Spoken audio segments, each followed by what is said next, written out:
You know, we're talking about faith all this week on transforming the world. Hebrews 11:6. Here's a tough text. Have you read this one yet? Hebrews 11:6, it says, without faith, it is impossible to please God. Wow. No component of the Christian life is more important than faith. We can't purchase it. We can't sell it. You can't give it to your friends. So then, where does faith come from? How do we get faith? So let's examine those questions today on Transforming the World. My name's Pastor Greg. I'll be back in a moment.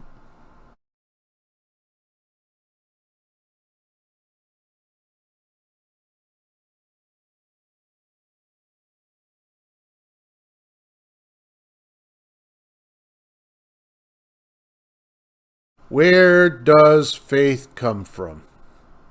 Good question. Where does faith come from? It's not something that we can conjure on our own. It's important that we keep that in mind. It's not something we're born with. It's not a result of diligence or study. It's not the result of pursuing the spiritual attributes. Faith is not created by spending a great deal of time in Christian service or prayer. Ephesians 2:8-9 says, "For you are saved by grace through faith, and this is not from yourselves, it is a gift. It is a gift from God, not from works, so that no one can boast." So it's clear that faith is a gift from God, not because we deserve it, not because we've earned it or are worthy of receiving it. It's not from ourselves, it is from God. It's not obtained by our power. It's not obtained by an effort of our will. Faith is simply given to us by God, along with His grace and along with His mercy. And it's all according to His holy plan and His holy purpose.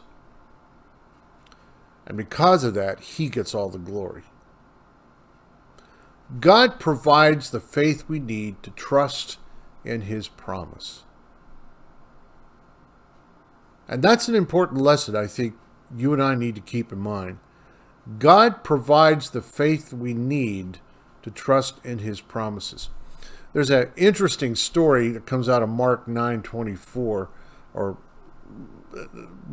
portions of Mark chapter 9. But in verse 24, there's this desperate father that cries out. He says, help me overcome my unbelief.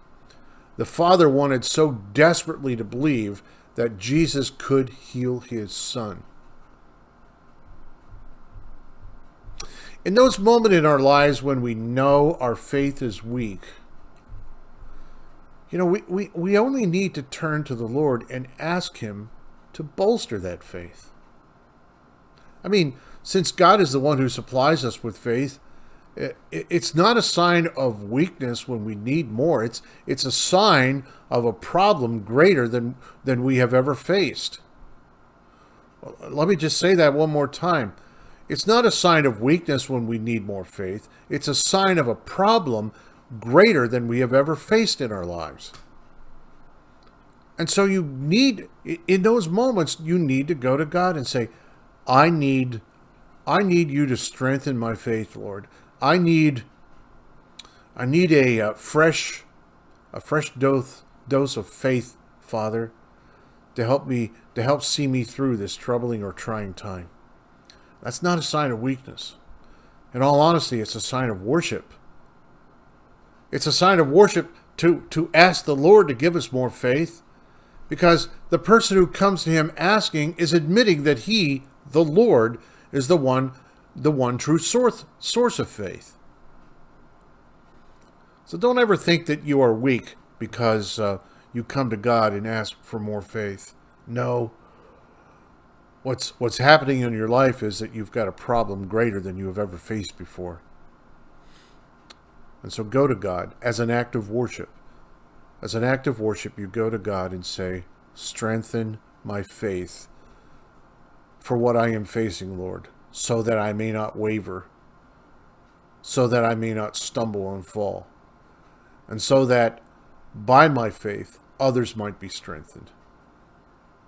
That's not weakness, my friend. And don't let anyone ever tell you that. Okay, we'll continue to examine faith tomorrow here on Transforming Your World. I appreciate you spending time with me today. My name's Pastor Greg. I'll talk to you tomorrow.